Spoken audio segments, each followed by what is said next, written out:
We are here today to celebrate communion. And that word communion in the Greek is Eucharisto. You know what that word means? It means to give thanks.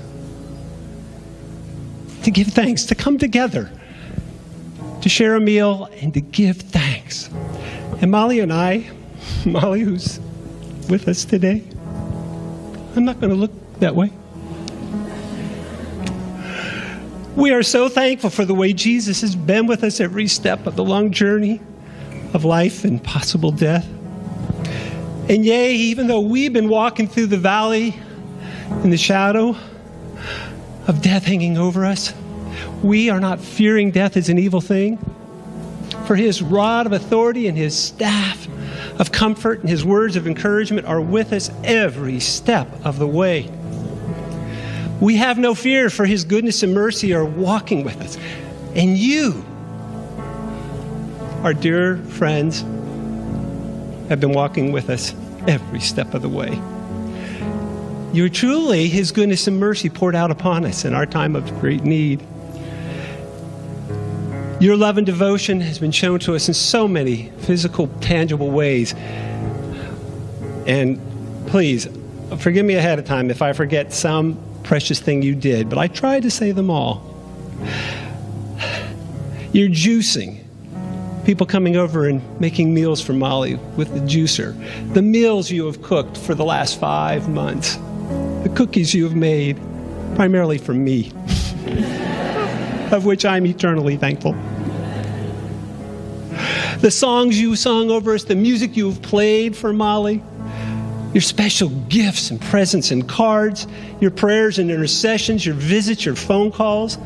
Some of you have taken Molly out shopping for new clothes. You've cleaned out our closets, even washed Molly's feet and prayed and interceded. All these acts of kindness have shown your love and devotion to us in a time of great need. This has been the hardest season of our life, and it has been the richest and most incredible season we have ever known. For our God is so real to us, and we have communion with Jesus such as we've never known before. Just last weekend, we had an amazing experience where God spoke such encouraging words to us. We've been reading a wonderful book by Patty Callahan called Becoming Mrs. Lewis. It's historical fiction, but it's based on the true story of C.S. Lewis and his astounding romance and eventual marriage to Joy Davidman. It's a wonderful love story that fleshes out C.S. Lewis, the man, the depth of his character, his love, and his devotion to a woman who also was a brilliant intellect and a deep, deep spiritual understanding of God, a gifted writer and poet who was in great, great need as her marriage crumbled around her. And in the end of the love story, after she moves to England and she ends up marrying him, he married her just to keep her in England so she wouldn't be deported back to America. They discovered she had terminal cancer and she was going to die. And they sent her home. They were struggling just as we are with issues of love and intimacy, pain and suffering, life and impending death. We've shed many, many tears, mostly me, reading the ending of that book. We had read the very end of the book a week ago Friday, where Joy talks about the lion she's been drawn to all of her life, and about Aslan, the great lion of the tribe of Judah. And I turned to Molly and I said, wouldn't it be wonderful if Aslan came to you on your last day and beckoned you to come home with our precious granddaughter who died 6 years ago, with Brianna riding on his shoulders to come and get Molly and take her home to this amazing new adventure that God's been leading her toward. And Molly said, Tim, you know he's not a tame lion. And I said, yes, but he is very, very good. Then on Saturday, Rayma Pete, our dear friend, brought a gift for Molly. It was all wrapped up and Molly was sleeping, so I said, I'll just take it and I'll give it to her. And Rainbow was like, oh, I don't want to disturb her. I don't want to wake her. So she left this big gift. And Molly woke up a little while later, and we opened the present, and we were astounded. Because there was the amazing watercolor of Aslan, the lion of the tribe of Judah. God had put on Rama's heart weeks before to paint this for Molly. And we opened it the day after we had read that amazing passage. And her card read, this painting was inspired by the song, I am not alone. I am not alone. You will go before me. You will never leave me. This amazing Rhema word picture. Have you ever had a Rhema word picture? That's what the Lord gave to us.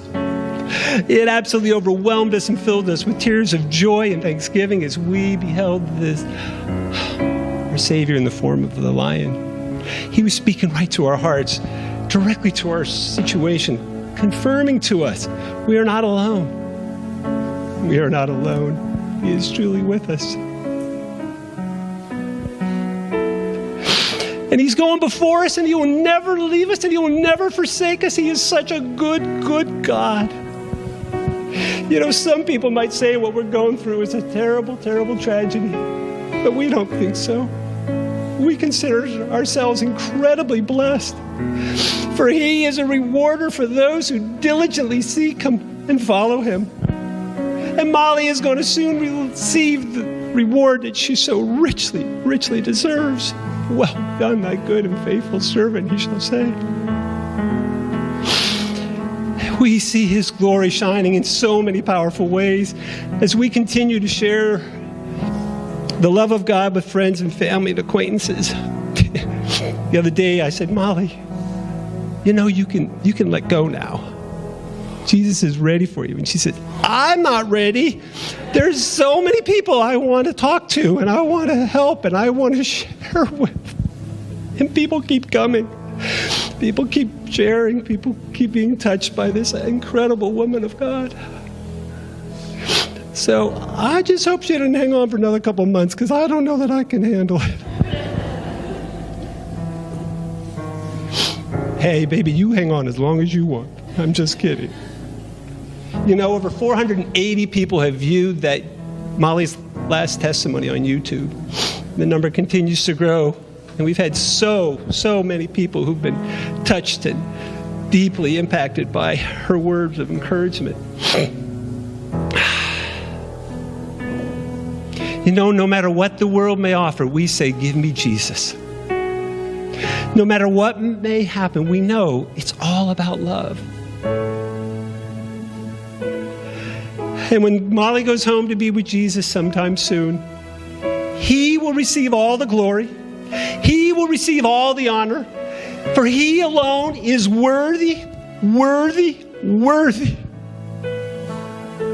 to be praised. And as we come and share this communion, our hearts are poured out to you.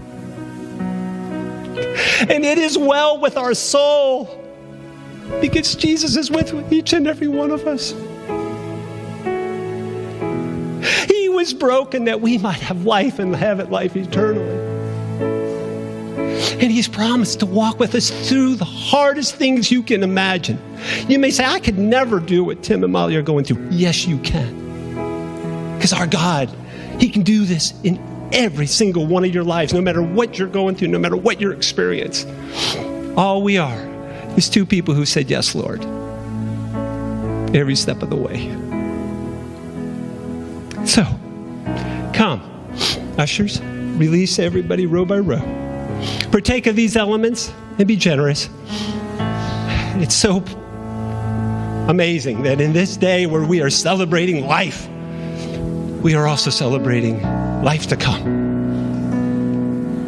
Amen.